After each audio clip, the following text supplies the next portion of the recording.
2 mai 2020.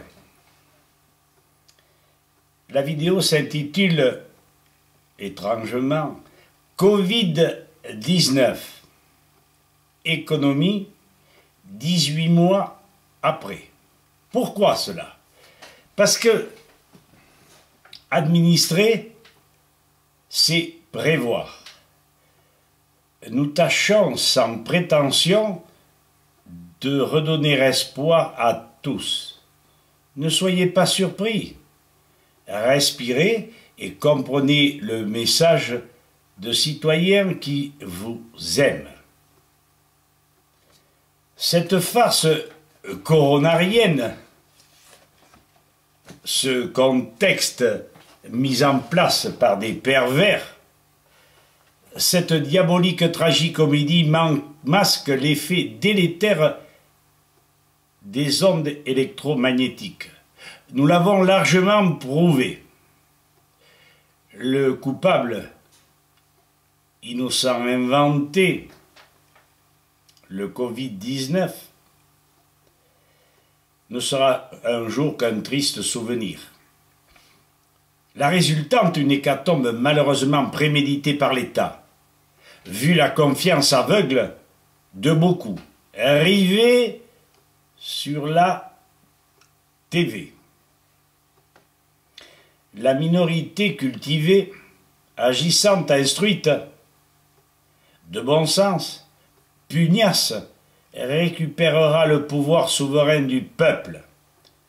Les rescapés n'auront pas trop de soucis à se faire dès les 18 mois passés dans un bordel infernal.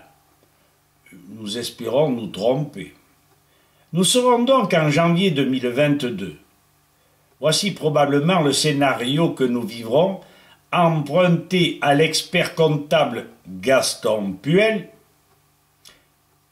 et l'un de ses livres « Pourquoi la pauvreté quand les produits abondent » aux éditions Tiers-Monde.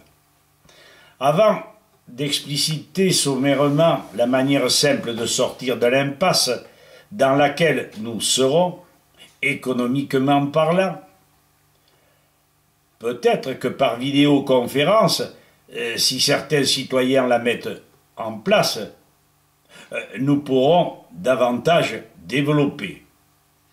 Il faut savoir que l'État aura repris son droit régalien, celui de battre monnaie sans intérêt, bien sûr, comme avant 1793. Pardon, 1973. Je ne sais pas marcher en arrière. Les mécanismes financiers d'hier ne correspondent plus aux réalités de l'offre et de la demande. Il faut que nous réalisions que l'abondance ne se commercialise pas.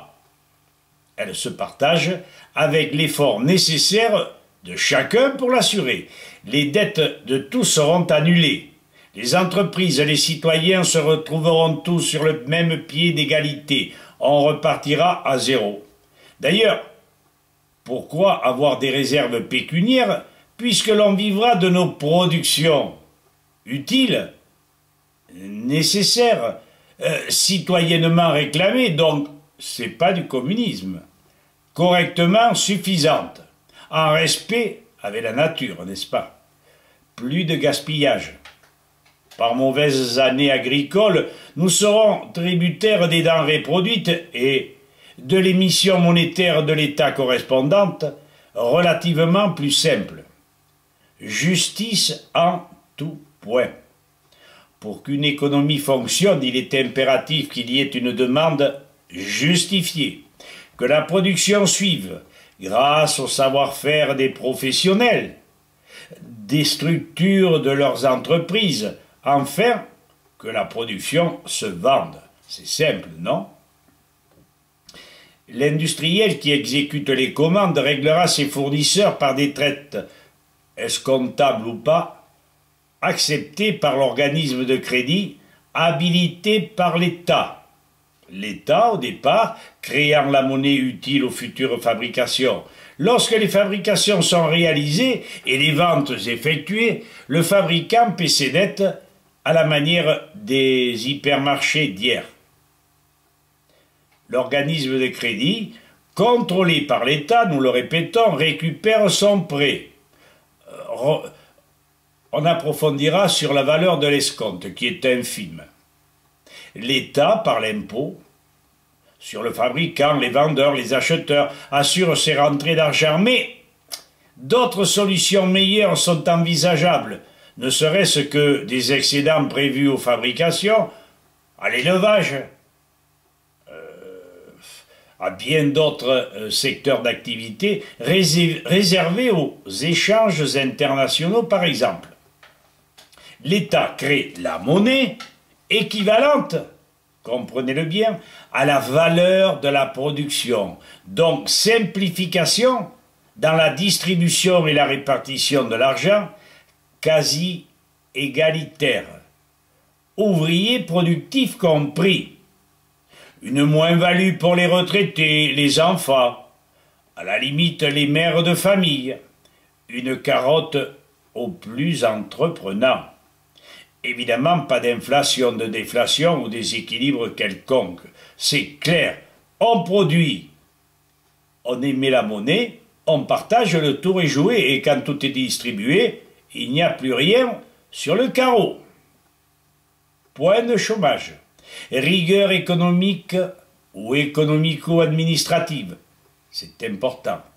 Tous les services sont gratuits puisque les professions, même libérales, les fonctionnaires reçoivent la quote-part de la production.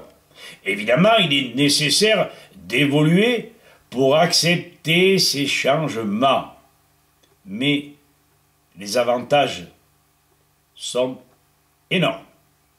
Cette conception que nous simplifions considérablement était pratiquement celle d'une école économique suédoise et allemande avant la guerre, estimant que la richesse d'une nation réside dans des biens réels, mis en valeur par le travail, et non dans des signes monétaires quels qu'ils soient. Vous savez où on en est arrivé. Je pense que vous allez y réfléchir, n'est-ce pas, citoyens?